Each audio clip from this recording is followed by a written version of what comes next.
तुम्हारी नजर क्यों खफा हो गई, खता बख्श दो। 100 साल पहले मुझे तुमसे प्यार था, मुझे छू लेने दो नाजुक होठों को कुछ और। दोस्तों, हम सब रफ़ी साहब के गाने सुनते हुए बड़े हुए हैं और उनके ज़्यादातर गाने हम सब के दिलों के बहुत करीब हैं। कारता चला हूँ मैं गली गली, तस्वीर तेरी दिल में जिस दिन से उतार। बॉलीवुड के गानों का हमारी ज़िंदगी में बहुत ज़्यादा प्रभाव है, क्योंकि ये गाने सिर्फ मनोरंजन या फेवरेट टाइम पास नहीं है, बल्कि ये हम सब की स्ट्रगल भरी ज़िंदगी में सुकून के पल लेकर आते हैं। तुझको पुकारे मेरा प्यार हो, जट यमला पगला दीवाना हो रब्बा, इतनी सी बात न जाना। रफ़ी साहब बॉलीवुड संगीत के सुनहरे दौर के सबसे सफल सिंगर थे। उनके वक्त के गानों का कोई अर्थ था, मतलब होता था। इसलिए आज भी रफ़ी साहब की आवाज़ में जब हम इन गानों को सुनते हैं तो लगता है कि रफ़ी साहब हमारे सुख, हमारे दुख, हमारी खुशियाँ, गम, अच्छी यादें और बुरे अनुभवों को की सच्चाई बता रहे हैं। यही है तमन्ना तेरे दर के सामने, ओ मेरी महबूबा महबूबा महबूबा तुझे जाना है। रफ़ी साहब के गीत आम जिंदगी और आम लोगों से लेकर बड़ी हस्तियों के दिलों के करीब हैं। मैं आज आपको रफ़ी साहब के एक ऐसे गीत के बारे में बताने जा रहा हूँ जिसे कि दिग्गज फिल्मकार जब भी परेशान होते या उनकी कोई चिंता होती तो रफ़ी साहब का गाना सुनते और सुनकर रिलैक्स हो जाया करते थे। कोई तुझसा नहीं हजारों में। साउथ इंडिया के उस फिल्मकार का क्या था रफ़ी साहब और उनके गानों से कनेक्शन, और ये गाना उनके दिल के इतनी करीब क्यों था, मैं आज यही बताने वाला हूँ। तो आपसे रिक्वेस्ट है कि ये वीडियो पूरा देखिए और चैनल को सब्सक्राइब ज़रूर कर लीजिएगा। तो चलिए शुरू करते हैं गीत और संगीत का ये सुरीला कारवां। आज जो हम हिंदी सिनेमा में साउथ का बोलबाला देख रहे हैं, जिस तरह साउथ की फिल्मों का रीमेक बन रहा है या साउथ के हीरो, निर्माता और निर्देशकों की फिल्में हिंदी बेल्ट में रिकॉर्ड तोड़ कामयाबी हासिल कर रही हैं, उसे आज़ादी के बाद सबसे पहले जिस फिल्मकार ने शुरू किया था उसका नाम था S.S. वासन। जय रघुनंदन जय सिया राम, जय रघुनंदन जय। S.S. वासन साहब ने चेन्नई में अपना जेमिनी स्टूडियो बनाया था। वो बहुत भव्य और बड़े बजट की हिट फिल्में बनाने के लिए मशहूर थे। साउथ की तमिल और तेलुगु जैसी भाषाओं में हिट फिल्में देने वाले वासन साहब ने जब बॉलीवुड की दुनिया में कदम रखा तो उन्होंने साबित कर दिया कि फिल्म की भाषा चाहे जो भी हो, मगर कंटेंट और ट्रीटमेंट पर पकड़ हो तो दर्शकों को सिनेमा हॉल तक खींच कर लाना कोई मुश्किल काम नहीं है। इन वासन साहब ने हिंदी में 1961 में एक मेगा बजट फिल्म बनाई थी जिसका टाइटल था घराना। दुनिया उसे की जो प्यार कर ले, ये दुनिया उसे की जो प्यार कर ले। घराना में राजेंद्र कुमार के साथ साथ आशा पारेख को साइन किया गया था। राजेंद्र कुमार जिन्हें जुबली कुमार के नाम से भी जाना जाता था, वह 1960 के दशक के सबसे सफल स्टार और रफ़ी साहब सबसे सफल प्लेबैक सिंगर थे।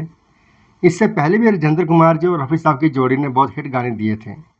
बहारों फूल बरसाओ मेरा महबूब। इसका निर्माण और निर्देशन वासन साहब ने किया, जबकि संगीत दिया था रवि जी ने और गीत लिखे थे शकील बदायूं साहब ने। इसमें रफ़ी साहब और आशा जी लीड सिंगर थे। आशा भोसले का करियर बनाने वालों में O.P. नैयर का प्रमुखता से आता नाम है, लेकिन रवि जी ने भी आशा जी की आवाज़ का बहुत खूबसूरती इस्तेमाल किया था।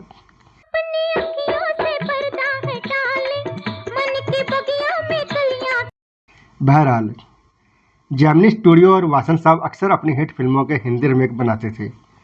इस लिहाज से घराना भी 1960 की तेलुगु फिल्म शांति निवासम की रीमेक थी। घराना में रफ़ी साहब और आशा जी ने 4 ड्यूट गाए थे। जब से तुम्हें देखा है आंखों में तुम ही तुम हो, जब से तुम्हें। जय रघुनंदन जय सिया राम, जय रघुनंदन। जादूगर सैया ना देखो हमें घूर के, जादूगर सैया। एक ड्यूट आशा जी ने शमशाद बेगम के साथ गाया था। मेरे बनने की बात न पूछो, मेरा बनना हरियाला है।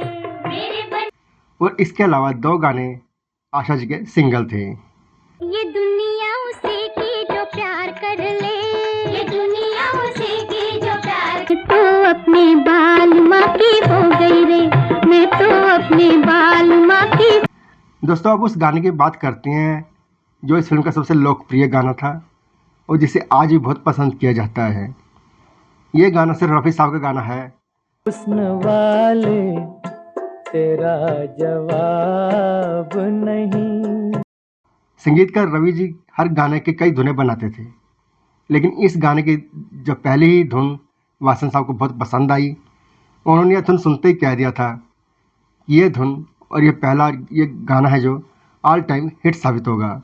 जिस तरह चांद हो सितारों में। इस गाने के फिल्मांकन में साउथ की संस्कृति की छाप साफ नजर आती है।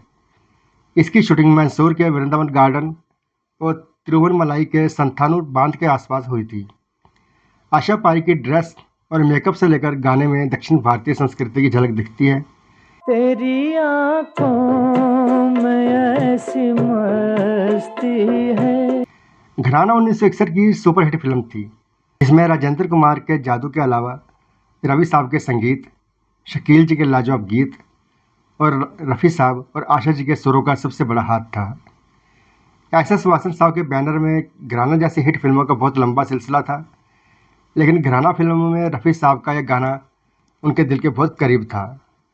वासन साहब तमिल भाषी थे, लेकिन रफ़ी साहब के गाए हुए इस गाने ने उनके दिल को जीत लिया था और दिल में खास जगह बना ली थी। उन्होंने इस गाने को रिकॉर्ड करवा लिया था और वे अक्सर इस गीत को सुनते थे। फिल्म निर्माता निर्देशक का काम बहुत तनाव का होता है, लेकिन जब कभी वासन साहब जी टेंशन में होते या थक जाते तो रिलैक्स होने के लिए यही गीत सुनते थे। तू है ऐसी कली जो गुलशन में। इतने नहीं, कई बार चिंता या तनाव के मारे रात में नींद नहीं आती थी, तब भी वो यही गाना सुनते और उनको नींद आ जाती थी।